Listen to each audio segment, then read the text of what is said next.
Hello friends, welcome to my YouTube channel and welcome to English Study 786. Friends, দেখো আমরা the passing away of বাপুর class করছিলাম। তো আজকে দ্য পাসিং অ্যাওয়ে অফ বাপু নয়নতারা সেহগালের লেখা এই গল্পটার আমরা ইউনিট 2 করতে যাচ্ছি। ঠিক আছে, তো দেখো আমি ইউনিট 2 শুরু করছি। দেখো unit 2, গান্ধীজি's funeral was to take place. গান্ধীজির শেষকৃত্যের অনুষ্ঠান আয়োজন করার কথা হয়েছিল the day after his death, তার মৃত্যুর পরের দিন, অর্থাৎ গান্ধীজির মৃত্যুর পরের দিন তার শেষকৃত্যের অনুষ্ঠান বা তার অন্ত্যেষ্টি ক্রিয়া আয়োজন করা হয়েছিল। আওয়ার্স ইন অ্যাডভান্স, কয়েক ঘন্টা আগে থেকে। পিপল লাইন দ্য রুট, মানুষজন রাস্তায় সারিবদ্ধভাবে দাঁড়িয়েছিল। The funeral procession was to follow, যে রাস্তা দিয়ে শেষকৃত্যের মিছিল যাবে বা যে রাস্তা দিয়ে শেষকৃত্য যাবে সেই রাস্তায় কয়েক ঘন্টা আগে থেকে লোকে সারিবদ্ধভাবে দাঁড়িয়েছিল। পদ্মশ্রী মিসেস নাইডুজ ডটার, দেখো পদ্মশ্রীটা হচ্ছে একটা নাম। মিসেস নাইডুজ ডটার, মিসেস নাইডুর মেয়ে, স্পোক ফর আস অল, আমাদের সকলের হয়ে বললেন। হোয়েন সি সেড সিম্পলি, যখন তিনি সরলভাবে বললেন, উই উইল ওয়াক, আমরা হাঁটব। It is the last time we shall be walking with Bapu, বলছে এটাই শেষবার আমরা বাপুর সঙ্গে হাঁটতে পারবো। তো আরেকবার দেখে নাও প্রথম থেকে। গান্ধীজির ফিউনারাল, ফিউনারাল মানে হচ্ছে শেষকৃত্য বা অন্ত্যেষ্টিক্রিয়া।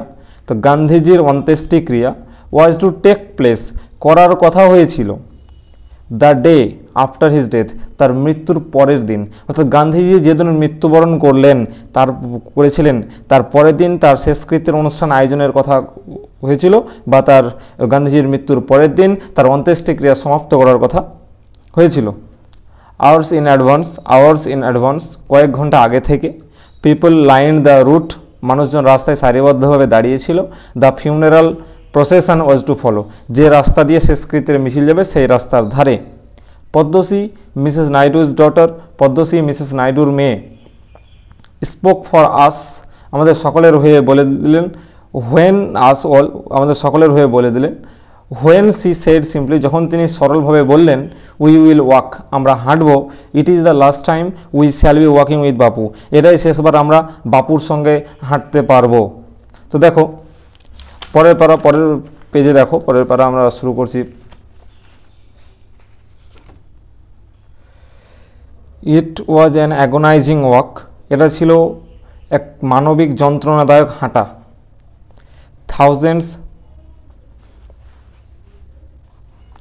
Thousands silently watched the procession, হাজার হাজার লোক নিঃশব্দে শবযাত্রাটা দেখছিল। শবযাত্রা মানে হচ্ছে মৃতদেহ নিয়ে যাওয়ার যে যাত্রা, সেটা হচ্ছে শবযাত্রা।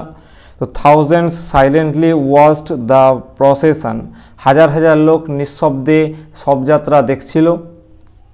বাপু lay on an open truck covered with flowers, ফুলে ঢাকা বাপু একটা খোলা ট্রাকের ওপর শুয়েছিলেন। বাপু lay on an open truck, বাপু খোলা ট্রাকের উপর শুয়েছিলেন। কভার্ড উইথ ফ্লাওয়ার্স, ফুলে ঢাকা অবস্থায়, অর্থাৎ ফুলে ঢাকা বাবু খোলা ট্রাকের উপরে শুয়েছিলেন। থাউজেন্ডস অফ পিপল ওয়েপ্ট, হাজার হাজার লোক কাঁদছিল। ট্রাইং টু টাচ বাবুজ ফিট, বাবুর পা ছুটতে চাইছিল বা ছোঁয়ার চেষ্টা করছিল। থাউজেন্ডস অফ পিপল ওয়েপ্ট, হাজার হাজার লোক কাঁদছিল। Trying to touch Bapu's feet, বাবুর পা ছোঁয়ার চেষ্টা করছিল। It was impossible to move in the thick crowd, এই ঘন ভিড়ের মধ্যে এগোনোটাই অসম্ভব ছিল, এই বিপুল ভিড়ের মধ্যে এগোনোই মুশকিল ছিল। দেখো as I moved forward slowly, আমি যতই আস্তে আস্তে এগোচ্ছিলাম, আই আন্ডারস্টুড, আমি অনুভব করতে পারছিলাম।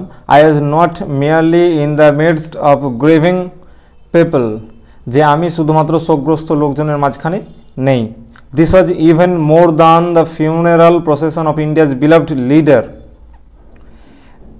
এটা কেবলমাত্র ভারতবর্ষের সবচেয়ে জনপ্রিয় নেতার শেষযাত্রা মিছিল নয়। আই ওয়াজ অ্যামং পিপল, আমি সেই সমস্ত মানুষজনের মধ্যে ছিলাম। ফর হুম, যাদের কাছে বা যাদের জন্য ওয়াকিং উইথ বাপু, বাপুর সঙ্গে হাঁটাটা হ্যাড আ স্পেশাল মিনিং, একটা বিশেষ অর্থ ছিল, অর্থাৎ আমি সেই সমস্ত মানুষজনের মধ্যে ছিলাম যাদের কাছে বাপুর সঙ্গে হাঁটার একটা বিশেষ অর্থ ছিল। We had worked with Bapu over the rough and smooth of India's recent history. আমরা সবাই বাপুর সঙ্গে ভারতবর্ষের সাম্প্রতিক সমস্যা সংকুল ও নির্ঝঞ্ঝাট উভয় প্রকার ইতিহাসের মধ্য দিয়ে হেঁটেছি। We could not now accept the fact, আমরা এখন এই সত্য ঘটনাটা মেনে নিতে পারছি না, দ্যাট যে the man who had led us over many difficult paths, যিনি আমাদের বহু কঠিন পথের কাণ্ডারি ছিলেন, was never going to walk with us again, তিনি আর আমাদের সঙ্গে কখনোই হাঁটবেন না, এই সত্য ঘটনাটা আমরা মেনে নিতে পারছিলাম না। Bapu's slight figure had worked staff in hand over large part of India, হাতে একটি ছড়ি নিয়ে বা লাঠি নিয়ে বাপুর ক্ষীণ দেহটি, পাতলা দেহটি ভারতবর্ষের একটি বিস্তীর্ণ অঞ্চল হেঁটেছে। To walk is to make slow progress, হাঁটার অর্থ হলো ধীরে ধীরে অগ্রসর হওয়া। It is to think with clarity and closely, look at all that is around you from small insects to the horizon in the distance. এর মানে স্বচ্ছতার সঙ্গে চিন্তা করা এবং মামুলি পোকা থেকে দিগন্ত রেখা পর্যন্ত সব কিছু সতর্ক হয়ে ও মনোযোগের সঙ্গে দেখা। ঠিক আছে, তো আজকে এতদূর পর্যন্ত, ডিস্টেন্স পর্যন্ত। নেক্সট ডে আমরা পরে টু করব এবং যে এক্সারসাইজগুলো আছে কম্প্রিহেনশন এক্সারসাইজ, এখানে 4 আছে, তারপরে দেখো এই পৃষ্ঠায় 5, নিচে আছে 6, তো এগুলো আমরা নেক্সট ডে করব। তো thank you, thanks for watching.